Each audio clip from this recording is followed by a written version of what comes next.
footprints. The story which we are going to discuss today is from the book Footprints Without Feet, and the name of the story is Footprints Without Feet. This is an excerpt from Invisible Man, written by H.G. Wells. So this is a story about a scientist without any moral compass. So he's a great scientist, but he does not have any sort of moral values. So he performs a scientific experiment which goes wrong and he becomes invisible. And after becoming invisible, he has to face a lot of hardships. So this man, his name is Griffin. Griffin has a quarrel with his landlord and he sets fire to his landlord's house to take revenge. And to escape from the police or to evade the law, he runs away from there. Because he is invisible, no one is able to catch him. He does not wear any clothes, and when he does not wear any clothes, he is totally invisible. No one can see him because his body became invisible due to that scientific experiment which went wrong.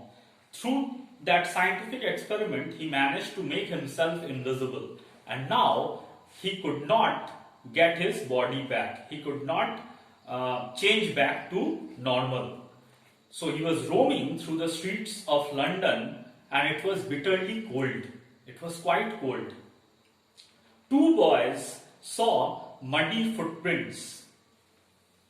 They saw the footprints on the stairs and they were shocked and astonished because there were footprints but no one was there to be found. No one could be seen.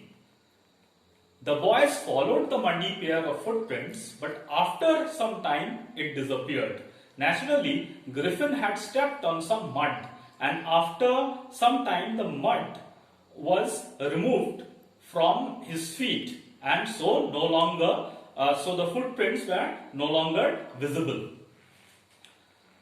However, in the bitterly cold, harsh cold winter in London, Griffin found it very difficult to survive. He wanted warmth and he was very hungry. He wanted food as well. So he went inside a London store, and the London store closed down at that point of time. The London store was closed just after Griffin entered. Since Griffin was invisible, no one noticed him. So he spent the night inside the London store. He went inside and found food in the kitchen. He ate cold meat and other things to keep himself warm. To his heart's content, he drank wine, he had coffee, he had cold meat, and finally he lay down to rest on a warm quilt. Quilt is a sort of blanket. Unfortunately, Griffin fell asleep.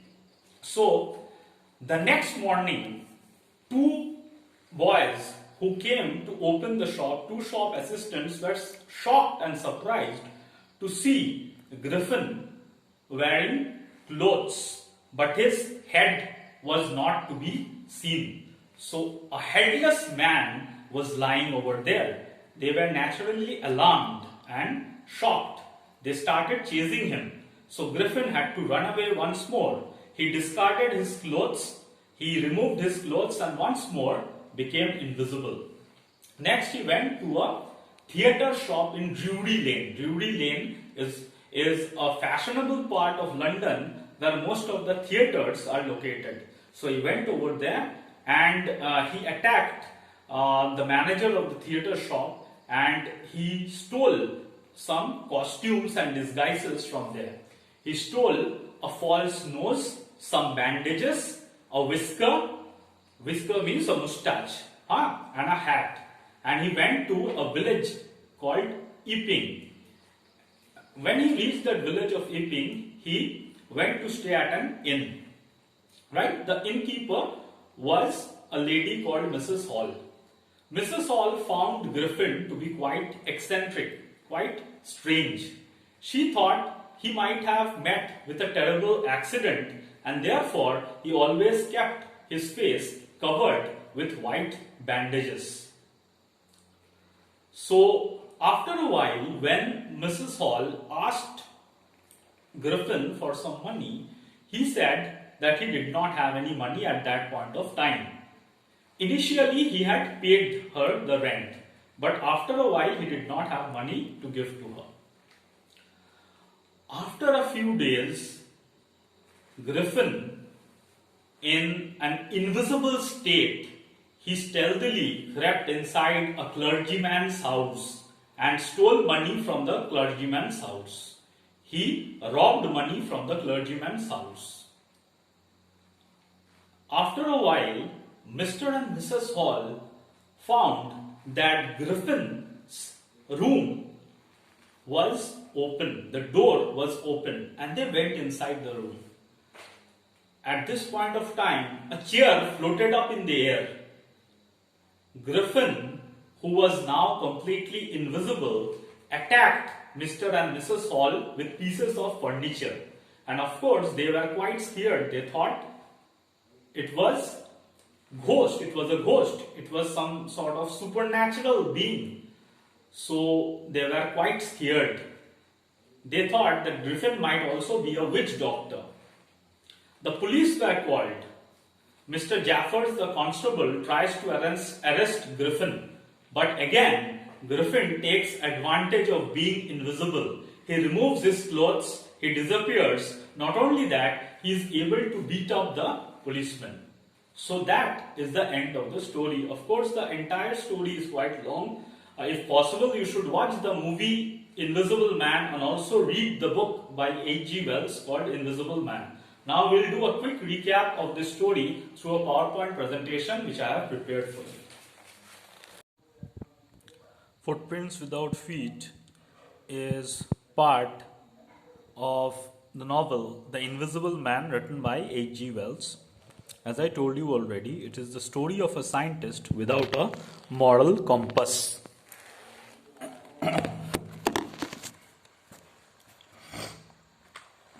Griffin was a brilliant scientist. While performing an experiment, he swallowed certain rare drugs and became invisible. You can see over here. Griffin had a quarrel with his landlord, and to take revenge, Griffin set fire to the house. To get away from the police, he removed his clothes and became invisible. After this, he began to wander about the streets of London without food or money. Two boys saw muddy footprints on steps, but the man was not visible. They followed the footmarks, but Griffin could easily evade them. When the cold became unbearable, Griffin slipped inside a London store. So Griffin took refuge inside a London store to escape from the harsh and bitterly cold weather. Griffin broke open boxes and clothed himself in warm clothes. He ate cold meat, sweets, coffee and wine from the kitchen inside the London store. Griffin ate cold meat, sweets, coffee and wine from the kitchen of the store. Griffin fell asleep on a pile of quilts in the store. The next morning, the shop assistants were shocked to see a headless man wearing clothes. They chased him, but he took off his clothes, became invisible, and escaped. Griffin next went to Drury Lane. Drury Lane is a fashionable part of London where most of the theatre houses are located. Griffin went to Drury Lane and entered a theatre shop. He wore bandages, dark glasses, and put on a false nose. He also wore big bushy side whiskers and a large hat. So this is how he disguised himself. So these are the things Griffin wore.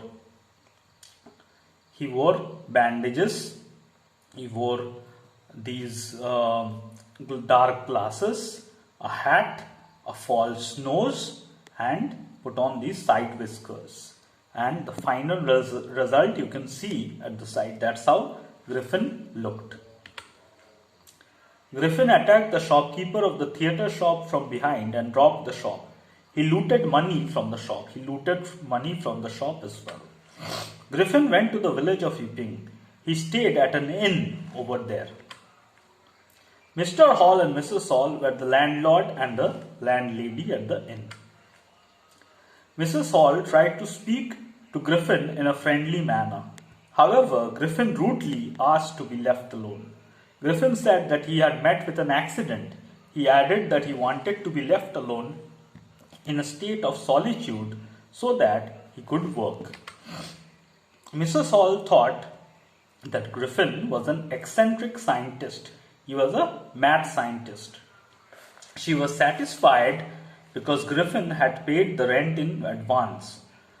However, the stolen money soon ran out. Griffin said that he had no ready cash. He said he was expecting a check soon and would make the payment. Griffin decided to steal again. Griffin entered a clergyman's house to steal money. Clergyman is a priest belonging to a church. The clergyman and his wife woke up. However, when they entered the room, they found the desk drawer open and the money stolen.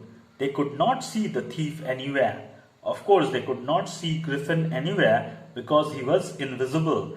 He opened the drawer and stole money from the clergyman's house.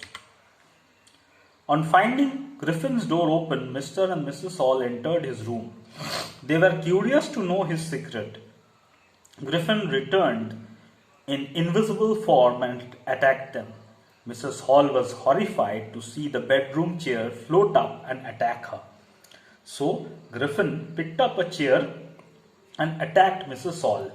Now Griffin was totally invisible. So what did Mrs. Hall see? Mrs. Hall saw that the chair automatically floated up in the air and attacked her. She thought that the house was haunted by evil spirits. They suspected that Griffin was a black magician who made spirits enter Mrs. Hall's furniture.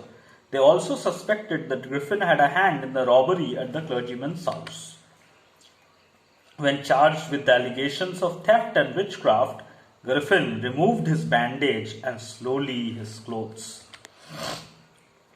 Jaffers the policeman tried in vain to arrest the headless man.